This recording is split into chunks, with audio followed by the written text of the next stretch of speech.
Nous ne sommes pas seuls dans l'univers, tu es avec Morgan in Black et nous sommes avec un nouveau témoin. Avant ça, n'oubliez pas le livre Ufologie disponible sur Amazon, exclusivement sur Amazon. Salut à toi. Salut! Merci beaucoup d'avoir accepté de témoigner. Alors, tu as eu une aventure d'ordre ufologique, raconte-nous tout ça. Oui, alors donc c'était en 2009, dans un petit village en Bretagne, pas très loin de Guingamp.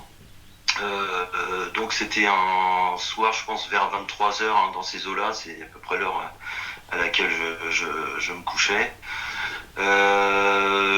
Alors, je n'ai plus souvenir du mois, du jour, du mois, etc. Parce que voilà, c'est loin et après Mhm, bah, on oublie. mhm.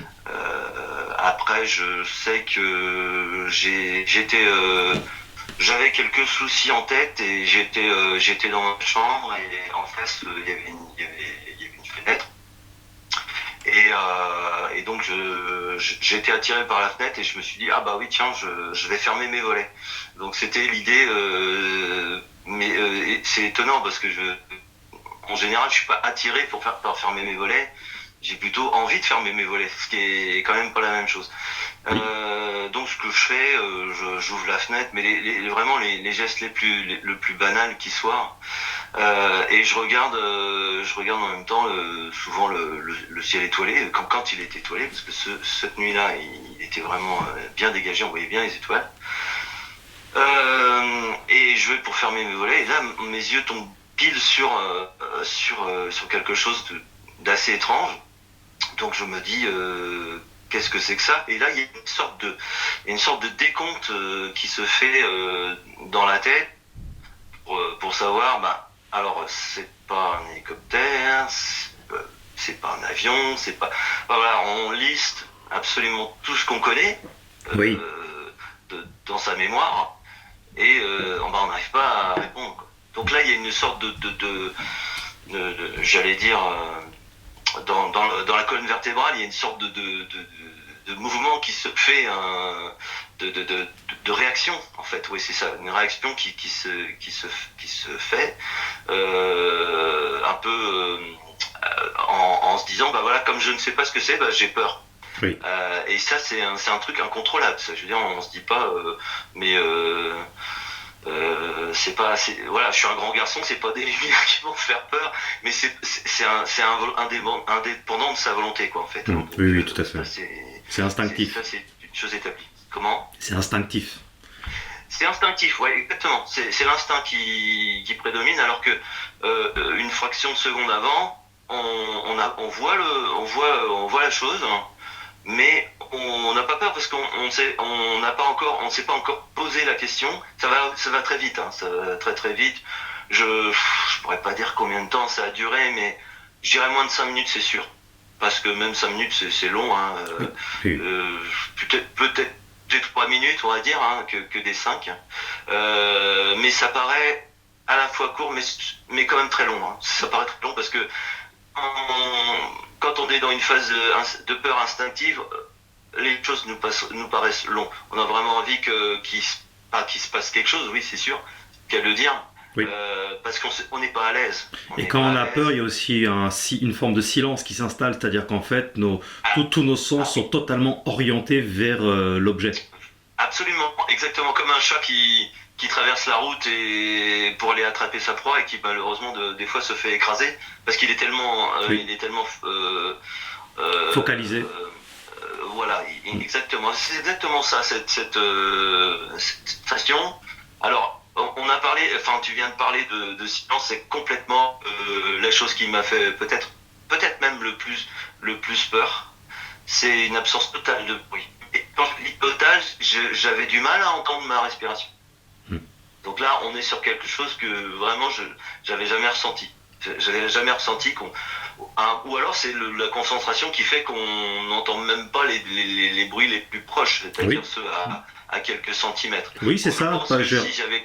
Pardon. Excuse-moi, je te coupe. Je vais te faire une analogie. Par exemple, tu es focus sur un sujet quelconque, et puis quelqu'un t'appelle à côté et te dit oh, je te parle. Et puis tu dis oh, excuse-moi, je t'avais pas entendu. Et en fait, tu étais tellement focalisé que. Oui, Oui. tout à fait. J'ai un peu travaillé sur ce sujet-là, notamment en cryptozoologie, parce que je parle notamment tu sais, de loup-garou, sur Loup-garou France, et les personnes disent mais il y avait plus un bruit, mais en fait c'est juste parce que ils ont tellement peur, il se passe tellement quelque chose que ouais, ils n'entendent plus le reste. En fait, tous les sens sont orientés vers un sujet précis, quoi.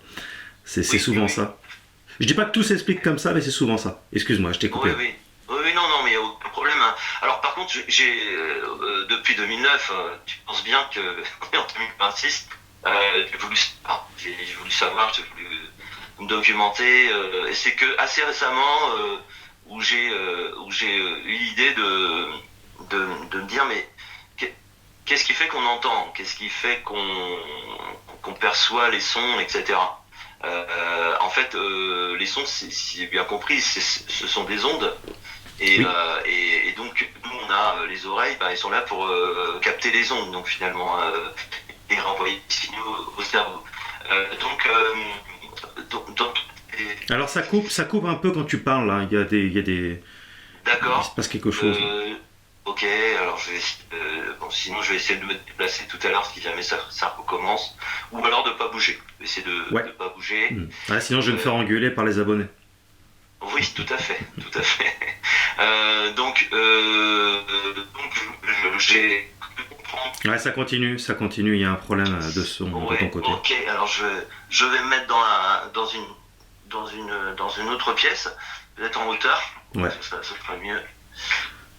Alors je vous le dis au départ, je pose toujours la question aux interviewés si le téléphone est bien chargé, s'il capte bien pour pas qu'il y ait de problème de son, mais bon, Ouais. voilà. Autrement, il y a l'histoire j'ai un fixe aussi qui marche, qui lui ne coupe pas, donc on pourrait éventuellement... Ouais, là ça a l'air d'être bon alors, en tout cas. Là, normalement, alors je vais brancher quand même en plus. Tac, je vais brancher mon téléphone comme ça, il risque pas de se couper. Donc là, à l'endroit où je suis en général, je suis rarement Ouais, coupé. alors avançons. Ouais. Voilà, donc au niveau des sons, je parlais donc des ondes et il y a j'ai cru comprendre que ça existe des technologies qui fait que on pourrait supprimer, c'est peut-être pas le terme, les ondes autour de soi, mais de manière technologique. Il faudrait déjà avoir une technologie hyper avancée. Et puis, est-ce que ça marcherait dans un rayon parce que ce qu'on n'a pas parlé, c'est que j'ai toujours eu du mal chaque fois j'en ai très peu parlé, hein, mais chaque fois que j'en ai parlé, forcément les gens me demandent c'était loin, c'était haut, justement c'est très très très compliqué à définir parce que je pense que c'était quand même assez haut en altitude parce que moi déjà la maison dans laquelle j'habitais à l'époque était en hauteur, c'était une arrière-cour en fait et comment dire et j'ai l'impression que c'était assez loin, donc un vaisseau que je qualifierais de petit, mais il faut être très très prudent avec ça parce que ça peut être très loin hein, et comme il fait nuit noire, on n'a pas la perception de la distance en fait. Tout à fait. Alors pour en revenir au son, donc voilà, soit c'est effectivement une peur qui nous empêche d'entendre, les sons parce qu'on est tellement captivé et que finalement on n'entend plus rien. Soit effectivement ils ont une technologie qui fait que ils sont silencieux, mais alors dans ce cas-là se pose une question assez légitime. Pourquoi s'ils veulent être si discrets au niveau du son, hein, j'entends, pourquoi il y a des lumières? Parce que bon, c'est un objet donc de forme triangulaire, donc parfaitement triangulaire, alors avec une petite boule au milieu, enfin une boule. Disons que c'était rond au centre, une petite lumière blanchâtre, hein, pas très forte, hein, qui éclaire blanc, mais sans plus. Et aux extrémités, il y avait trois couleurs différentes. Okay. Alors il y avait du rouge, me rappelle bien, c'était à gauche, en bas à gauche, et du jaune en haut, à la pointe. D'accord. Et alors, ce qui est assez... ouais, j'aime bien aller dans les micro-détails, mais Ouais. ce qui m'a un peu étonné, moi, c'était la troisième couleur. C'est-à-dire que la couleur, eh ben, elle clignotait bleu, et après elle clignotait vert. Donc elle était un coup bleu, un coup vert, un coup bleu, un coup vert. Il faut savoir qu'en 2009, je sais pas s'il y a eu beaucoup de LED, je suis pas sûr. Mais ça faisait un peu comme des lumières LED. Maintenant, dans les jardins, on a des LED comme ça qui changent de couleur en fonction, voilà, des capteurs solaires, etc. Et ça pouvait faire penser à ça, mais à cette époque-là, je suis pas sûr que ça existait. Mais ça n'avait que deux couleurs, bleu ou vert. Alors, le petit détail qui m'a... Et il y a un autre détail après dont je vais parler, alors, ça peut être moi, hein, je suis pas... j'ai jamais eu de confirmation ou l'inverse. Il se trouve que moi, j'ai fait des comment dire, dans ma scolarité, bon, j'ai appris le breton, la langue bretonne, et dans cette langue-là, enfin, dans la langue de mes ancêtres, on va dire, il y a cette double couleur bleu-vert. Ça existe. Ça existe. Alors, je suis pas sûr que ça existe dans d'autres langues, par contre. C'est-à-dire qu'en gros, on a deux verts. On a le vert de la nature. Donc en breton, ça se dit GWR, G-W-E-R. Et on a le vert, on va dire, maritime. C'est-à-dire quand le ciel se confond avec la mer, en fait. Et là, ça se dit glace. Ça, c'est pour les gens qui connaissent la langue bretonne. Et là, j'étais en face de quelque chose qui changeait, un coup bleu, un coup vert. Donc, alors bon, ça c'est peut-être plus un clin d'œil à ma culture qu'autre chose, mais ça m'a quand même étonné. Mais globalement, si on veut vraiment se dire, bah voilà, les couleurs qui m'apparaissaient, bah, ça me rappelle furieusement quand même les couleurs qu'on met dans une imprimante. C'est-à-dire on a du cyan, on a du rouge, bon, plus magenta, et on a du jaune. Bon, je parle pas du noir puisque ben, l'objet était noir, hein, de toute façon. On a ces quatre couleurs. Donc la lumière au centre était blanche, c'est ça, hein? C'était un petit point blanc. Ouais, blanche. D'accord. Okay. Ouais, et le reste du triangle était de quelle couleur? Mais un petit peu moins lumineux. La lumière du centre est un petit peu moins lumineux. Alors c'est jamais éblouissant, hein. C'est juste bien vif, mais c'est pas éblouissant. Comme des LED en fait. Hein. Et le triangle était noir? Il était parfaitement noir, ouais, nuit noire quoi en fait. Hein. Donc, mais on arrivait à voir les contours, bah, grâce aux lumières justement, grâce au clignotement des lumières, on arrivait à voir ça. Alors là, je me suis dit bon bah il y a d'un côté un silence qui pourrait faire passer pour comment dire quand on veut faire les choses discrètement, hein, passer discrètement sans se faire voir, et puis en même temps ces lumières auxquelles on peut pas échapper. Donc ça c'est un peu paradoxal. Donc voilà. Alors à ce qui s'est passé, c'est que ma peur, bah, je trouvais qu'elle durait un peu. Parce que je trouvais que, n'ayant pas de réponse, il y avait les fameuses questions. Mais c'est quoi ça?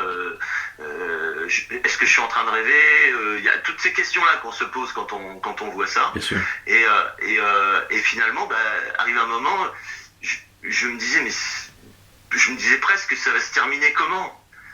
Et là, alors c'est là que ça me fait bugger un peu.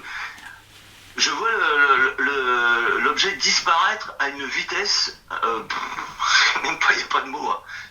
Je pense qu'on est plus proche de la vitesse de la lumière qu'autre chose. Ce qui fait que l'objet, on a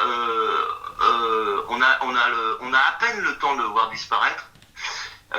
En gros, il se désintègre. C'est comme s'il se désintégrait, comme on voit. Donc il a disparu sur place, il n'est pas parti à toute vitesse. Non, il y a une trace. Il y a une trace, une ligne qui partait vers le nord-est, oui, c'est ça. Okay. Il était légèrement sur ma gauche. Il partait vers le nord-est, mais donc vers l'espace, quoi.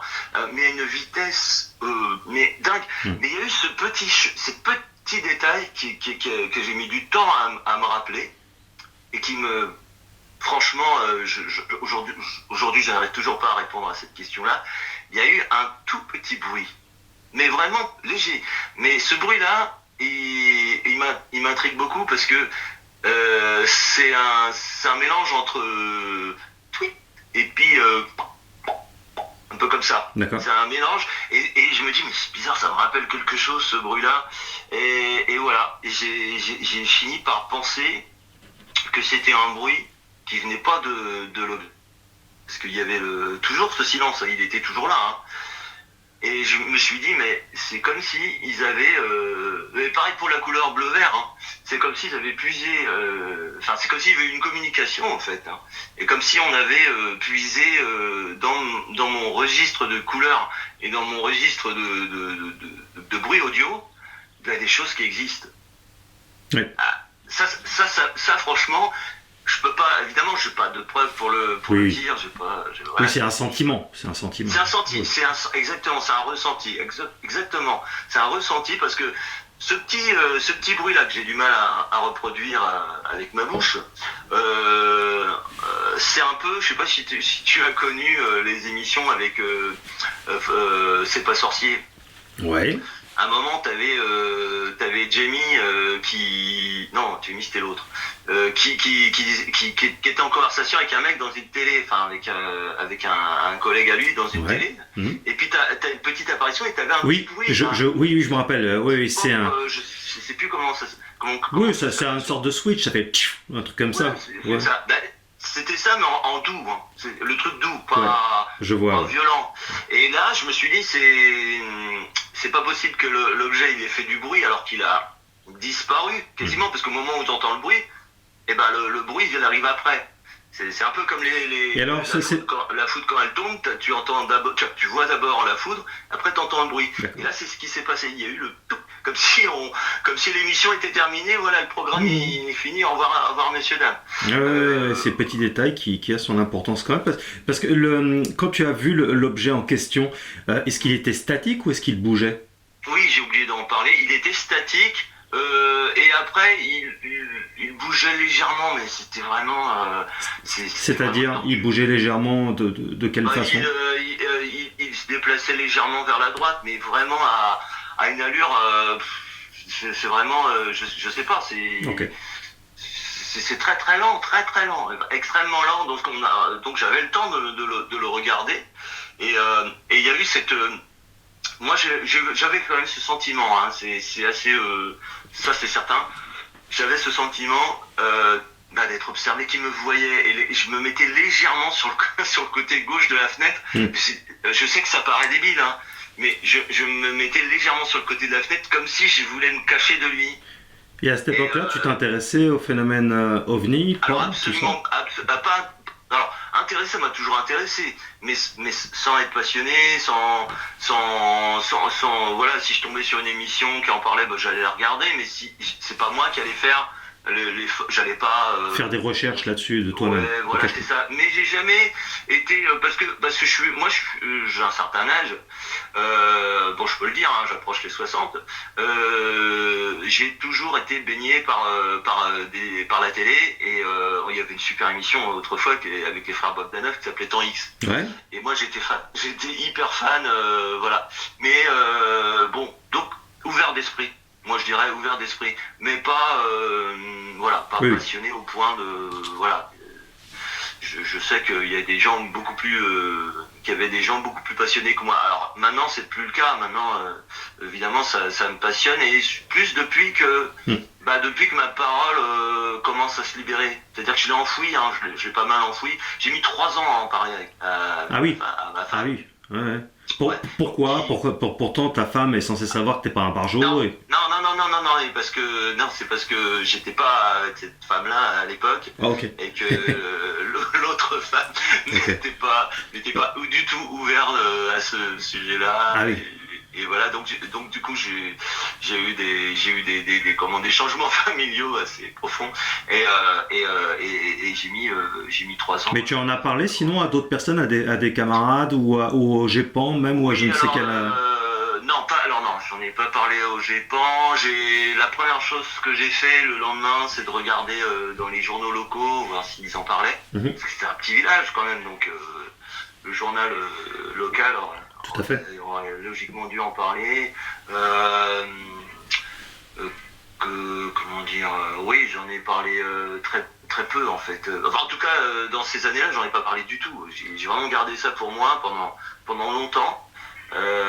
Et si, avant de déménager, parce que peut-être un an après, j'ai déménagé,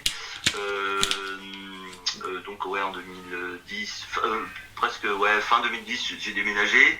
Et là, avant de partir, avant le déménagement, j'ai pris une photo que j'ai toujours, hein, que j'ai fait, que j'ai donc imprimé, une photo du point de vue que j'avais de la fenêtre. Alors c'est 2 jours, hein, je l'ai fait 2 jours, là c'était de nuit l'observation. Et j'ai toujours cette photo-là avec moi, que j'avais mis dans un bouquin et que j'ai pu retoucher. Là, j'ai ressorti il y a quelques temps et maintenant voilà. Et maintenant voilà, j'ai accepté. Mais j'ai mis du temps à accepter parce que je me disais ouais, mais t'as peut-être rêvé, enfin voilà. Donc, tu imagines un peu juste le fait de voir un objet comme ça, qui n'est pas des moindres, mais juste une petite expérience de quelques minutes comme ça te chamboule, il y a quand même il se passe quelque chose en toi qui t'a pas laissé indifférent, pour le moins qu'on puisse dire. Alors imagine si on disait à toute l'humanité qu'il existe tout un tas de civilisations diverses et variées, qu'il y a des abductions, qu'il y a tout un tas de choses. Imagine le trauma que ça représenterait pour le monde. Ouais, c'est exactement ce que je me suis dit quand récemment je me suis beaucoup plus documenté récemment. On va dire depuis un an, hein, ma parole elle se libère. Alors attention, quand je dis elle se libère, faut trier les gens, hein, parce que j'ai essayé, sur Facebook, je m'étais mis. En fait, par chez nous, il y a pas mal, je sais pas si dans d'autres régions ça existe, si tu es de telle commune, voilà, et donc je suis allé sur la page Facebook de si tu es de cette commune-là, donc cette petite commune, et pour moi mon pseudo, c'est un pseudo que j'ai sur Facebook, donc ça va. Oui. Et j'ai posé la question, est-ce que vous auriez vu, voilà, en 2009, est-ce que quelqu'un d'entre vous aurait et alors il y a eu que des trucs négatifs, que des ah bah tu devais en avoir une sacrée charge, enfin plein de trucs désagréables. Et oui, elle est bonne la drogue, des trucs comme ça, et c'est très violent pour un témoin oculaire qui dit la vérité, qui ne ment pas par définition, qui se fait insulter, dénigrer, c'est violent. Bah oui. Alors il y a quand même eu, j'ai quand même attendu 2-3 jours avant d'enlever le truc parce que j'ai voyé que ça partait en cacahuète, donc je me suis dit bon, ça sert à rien, tu perds ton temps. Mais c'était vraiment hyper agressif, hein, vraiment hyper agressif. Et donc il y avait quand même une femme qui m'a dit mais moi je te crois parce que quand j'habitais à Paris en 2015, voilà, j'en ai vu. Voilà. Donc sur 10 commentaires.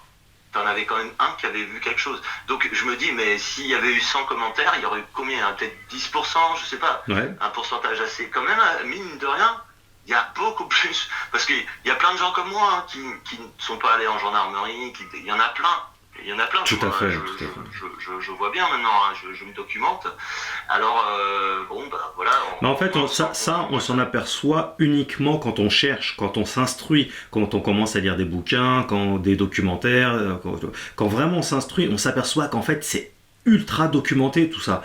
Mais par contre, quand on ne s'y intéresse pas du tout, comme les personnes dont tu parles là, et ben effectivement, il n'y a pas d'infos, il n'y a pas de preuves, il n'y a jamais rien en fait pour ces gens-là. Ils sont ultra nombrilistes et étroits d'esprit.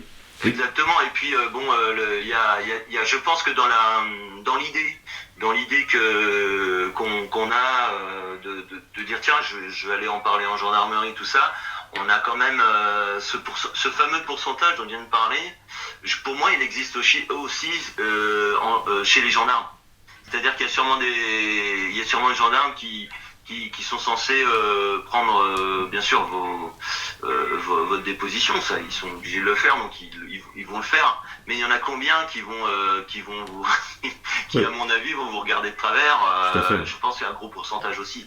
Parce Est-ce que par rapport à ton témoignage, là, le triangle, est-ce que tu as découvert sur les réseaux sociaux ou ailleurs, ou dans des articles de presse, des articles ou des personnes qui témoignent de la même chose à la même période? Alors, c'est une très bonne question. Alors, alors à même période, oui et non, parce qu'il y avait un de tes intervenants qui avait vu un triangle. Ah oui, il y en a plusieurs même. Ouais. Moi, je sais plus. Ouais, mais j'ai pas vu toutes tes vidéos.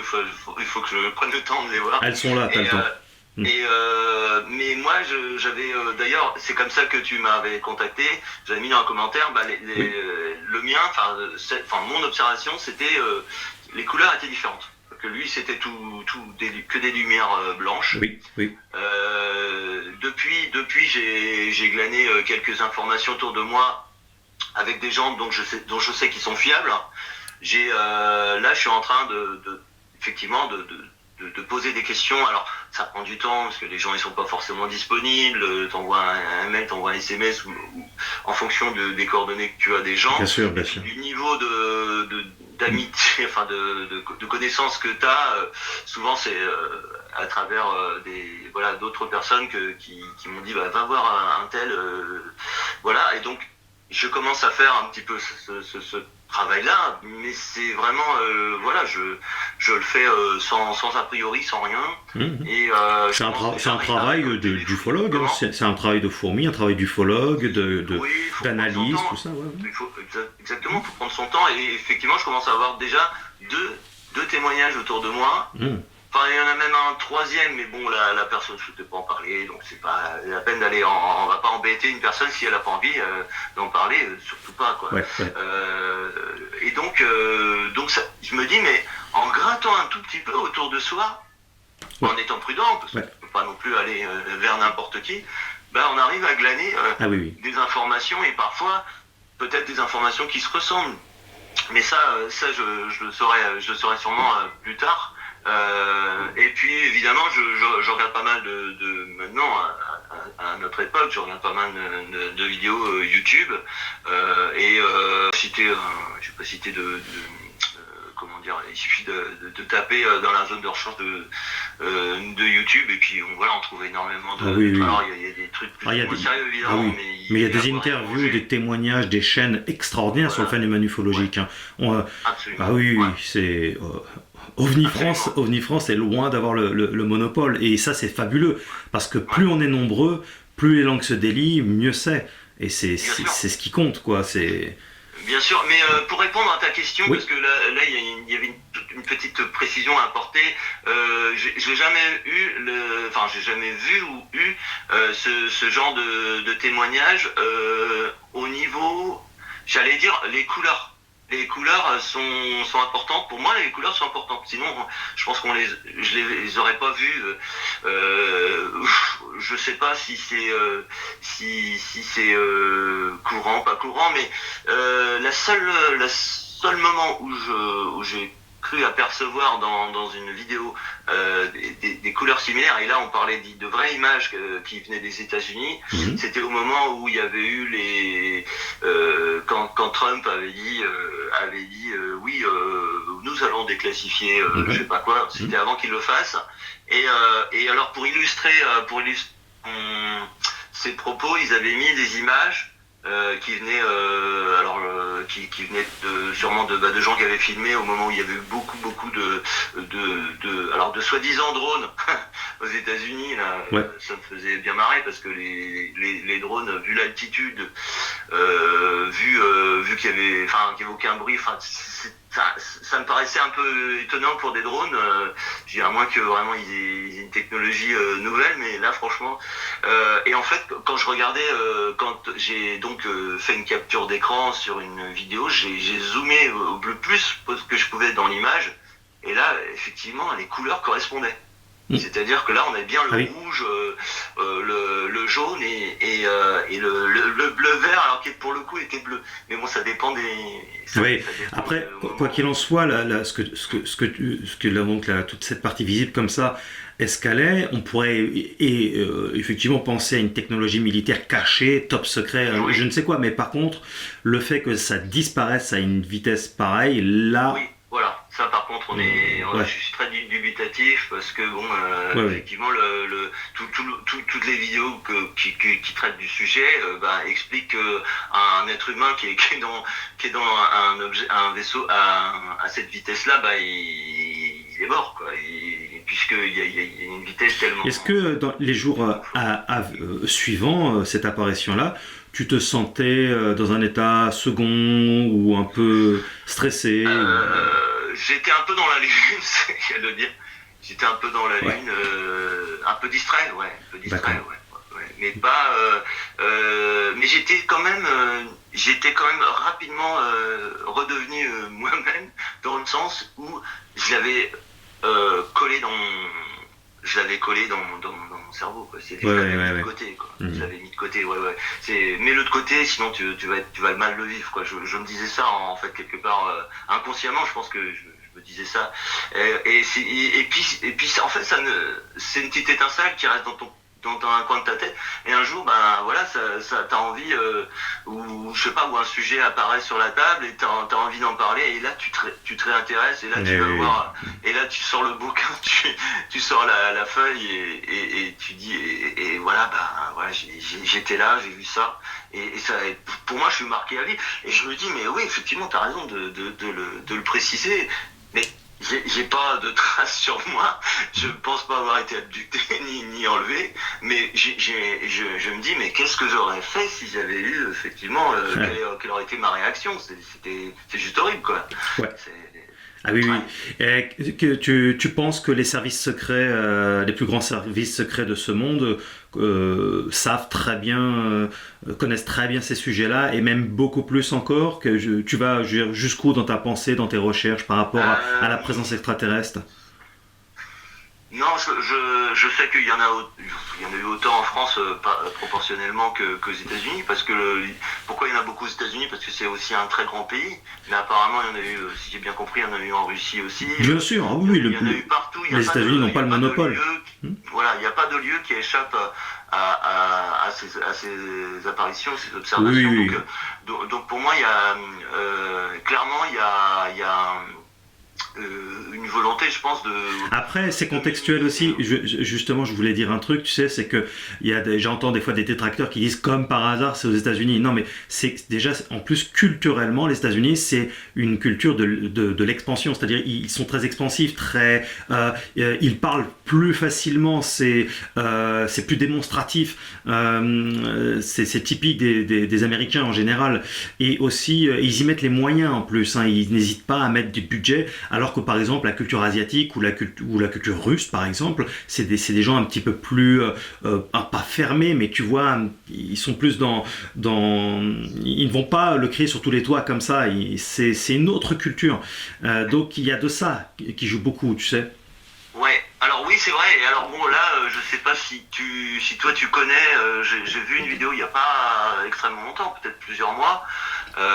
C'est une reconstitution en 3D d'un événement qui s'est passé en 2016, si ma mémoire est bonne, au Pays de Galles. Ouais. Et là, a priori, c'était du lourd, du très très très très lourd. Pour moi, peut-être le plus lourd qui y ait eu, en tout cas en Europe.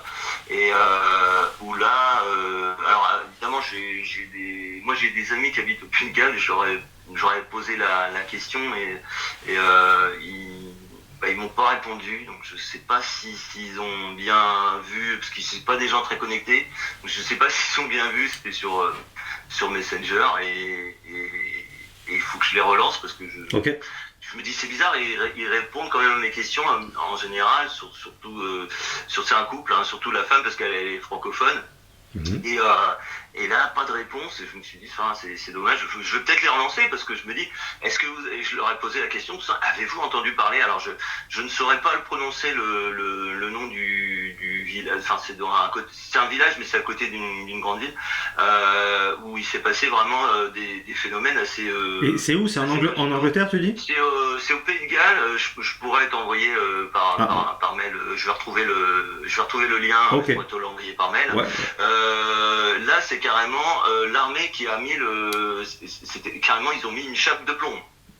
L'armée a envoyé tout aussi bien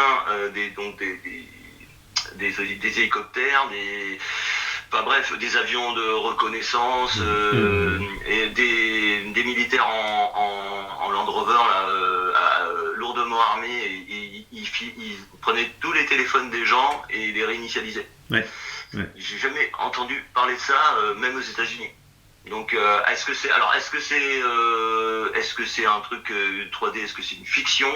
Est-ce que c'est vrai? J'avoue que j'ai pas encore poussé l'investigation très loin, mais ce serait bien de savoir si ça a été documenté dans les journaux ou pas, parce que là c'est très très lourd. Hein. Il y a eu vraiment eux ils ont eu carrément une pyramide. Mais une pyramide aussi grande que Khéops, en gros. Ouais, qui volait dans le ciel. Oui, j'ai vu des témoignages comme ça de pyramides géantes. Tout à l'heure, mais c'est très intéressant. En tout cas, si tu connais du monde des personnes, des témoins oculaires et crédibles, tant qu'à faire, tu peux me les mettre dans les pattes. Et tout à l'heure, tu disais, tu sais, quand tu as vu ton triangle, car c'est ton triangle maintenant, c'est le tien, c'est à toi. Je veux dire, quand tu as vu cet engin, ce vaisseau, ce phénomène, tu disais que s'il voulait être discret, c'est pas forcément réussi, puisqu'on voit quand même l'objet en question. C'est ça, ouais. Et il y a quelque chose aussi qui est assez étonnant. Enfin, après, c'est peut-être moins. On voit le dessous, en fait. Oui. Tu vois, il n'est pas face à nous comme le serait un chasseur, tu vois. Un chasseur, l'avion. Hein. Oui. Et, tu vois, tu vois le dessous. Tu vois vraiment le triangle, quoi. Oui, je vois. Ça, c'est une question que je me suis posée. Mais pourquoi on voit cette face-là? Il est probable que les points en question qui se voient, bon, si c'est tout noir et c'est très souvent la nuit, ce genre d'engin, c'est que s'il y a quand même une dimension de furtivité, les points, s'ils étaient ultra massifs, ultra brillants, etc., c'est sûr que là, ça serait raté. Là, on est quand même dans des tout petits points, quelque chose d'assez quand même, qui n'est pas, qui n'éblouit pas, sans doute lié à une technologie. Donc je pense qu'il y a quand même une dimension profonde de désir de furtivité malgré tout, surtout la nuit.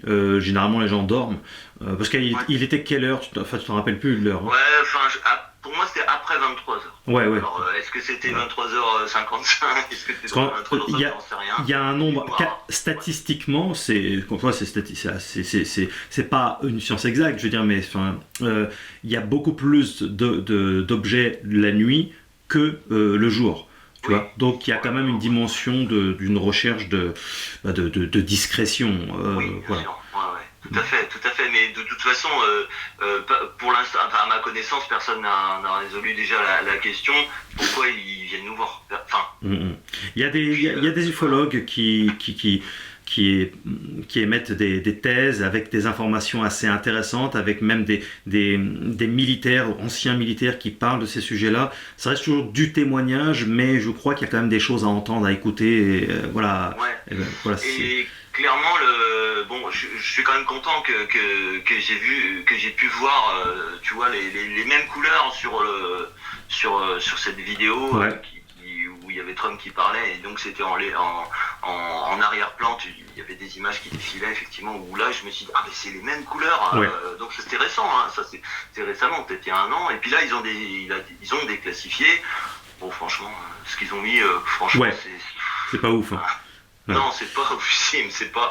Mais en fait, moi, selon moi, et je peux me tromper ou pas, c'est que il faut habituer le monde tout doucement à comprendre qu'il faille pas être trop nombriliste et arrêter avec ce genre de gros défauts. Alors, il faut leur montrer les choses, mais tout doucement, très partiellement, parce que sinon, encore une fois, et c'est ce que je disais tout à l'heure, tu vois déjà ce que ça a généré chez toi, cette visibilité. Alors imagine si aujourd'hui on te dit, mais en fait on est en relation avec des extraterrestres depuis longtemps, et pas juste une civilisation, mais beaucoup de civilisations, et qu'on a des accords communs, et que voilà, ils n'entravent pas dans nos activités parce qu'on a des accords avec eux. T'imagines si on te disait par exemple ce genre de truc là, mais les gens deviendraient fous. Et puis aussi les religions en prendra un coup. Et puis sur le plan sociologique, économique, politique, enfin tout, ça serait une... Donc je pense que il faut pas s'attendre à ce que tout arrive, soit déballé soudainement comme ça ira au compte-gouttes à mes yeux. J'en parle d'ailleurs dans le livre Ufologie que j'ai écrit. Je parle de toutes ces choses-là en détail. Parce que forcément, on y a un petit peu pensé, on a un petit peu médité là-dessus, mais ça me semble logique. Hein. Tu peux pas arriver et déballer tout comme ça au monde, c'est pas possible. Non, c'est clair. Hein. Ouais. Mais bon, franchement, c'est très bien de pouvoir en parler à des gens qui ont l'esprit ouvert et qui peuvent entendre déjà. Et alors, même s'ils ne comprennent pas toujours, parce que... Excuse-moi, le son a changé. Ouais, j'ai pas bougé pourtant, mais ça vient de ma ligne qui est pas bonne, quoi, hein, qui est pas très bonne. Bon, ok. Voilà. Non, en tout cas, oui, bien sûr, c'est toujours un plaisir de pouvoir en parler à des personnes qui s'intéressent au phénomène et qui restent ouverts. Merci beaucoup, en tout cas, d'avoir accepté de témoigner. Écoute, je te laisse le mot de la fin, si tu veux conclure. Oui, je disais ça il n'y a pas longtemps, je disais ça à ma femme. Je souhaite quand même qu'il y ait beaucoup de gens qui voient la même chose que moi. Pas pour qu'ils aient peur, hein, c'est pas ça l'idée. C'est pour qu'ils comprennent que finalement, nous ne sommes pas seuls. Parce que quand tu vois ce phénomène, c'est aussi une réflexion qui t'arrive juste après. C'est de dire, mais finalement, oui, on n'est pas seul. On se croit tout seul et on n'est pas seul. Il n'y a pas que les humains, il n'y a pas que... à tel point que maintenant, moi j'ai la chance d'avoir des... Enfin, j'ai pas d'animaux, j'ai juste des poules. J'ai 2 poules. Et des fois, on a fait l'expérience avec ma femme, on les a laissés rentrer dans la cuisine. Ils sont en liberté. Hein. Et j'ai vu que... elle regarde l'intérieur de la maison comme nous on regarderait l'intérieur d'un vaisseau. Tu vois, j'ai essayé de me mettre à la place d'une poule bon, après ils n'ont pas la même vue, ils ont une vue je crois 360 ou un truc comme ça. Ouais. Mais et la première chose qu'ils font, hein, dès qu'ils posent un pied dans la maison, ils pleurent le sol et ils comprennent pas pourquoi ça ne s'écrase pas, parce que c'est du carrelage. Donc, mais oui, la comparaison, je comprends l'idée. Tu vois, j'ai essayé de me dire, mais si on était de l'autre côté, si on était, carrément. On n'est pas seul. Les poules nous voient un peu comme des. Alors, il y a aussi un truc qui, ça par contre, ça pour le coup, c'est un détail, mais pour moi qui a beaucoup d'importance. J'ai lu beaucoup de trucs sur les animaux. Et il y a beaucoup de scientifiques qui disent, voilà, les animaux nous voient comme ça, en fonction de l'animal, parce que tous les animaux n'ont pas la même vision, façon de voir. Et ils disent que, par exemple, je sais pas si c'était un ours ou un lion, je sais plus, t'es dans un zoo, tu passes en voiture, t'as un animal sauvage, on va dire un ours ou un tigre, peu importe, qui voit passer, et en fait c'est quand tu sors de ta voiture que là il te distingue. Tant que t'es dans ta voiture, pour lui c'est un tout. Ta voiture et toi c'est un tout. Et il y a une histoire de perception là. Oui. Et là je me dis mais nous c'est pareil, si ça se trouve on perçoit des choses. Tout à fait. Et derrière cette chose il y a peut-être autre chose. Tout à fait. Cette invisibilité là qu'on va à comprendre. Peut-être qu'un jour on aura la réponse. C'est ça le mot de la fin. Il n'y a pas besoin de croire, mais il y a besoin de voir. Merci beaucoup. En tout cas, ce sera la conclusion. N'hésitez pas à vous abonner et cliquer sur la cloche pour recevoir les notifications. Encore une fois, vous avez le livre qui est disponible à votre disponibilité et vous verrez que effectivement, on a un tout petit peu médité là-dessus depuis tant d'années. Et vous pouvez aussi booster la vidéo. Chacune des vidéos, vous pouvez les booster. Hein, c'est juste en dessous, voilà, dans les commentaires. Et si vous voulez me contacter pour témoigner, morganpriest@gmail.com, c'est toujours la même adresse et je vous dis à très bientôt sur OVNI France.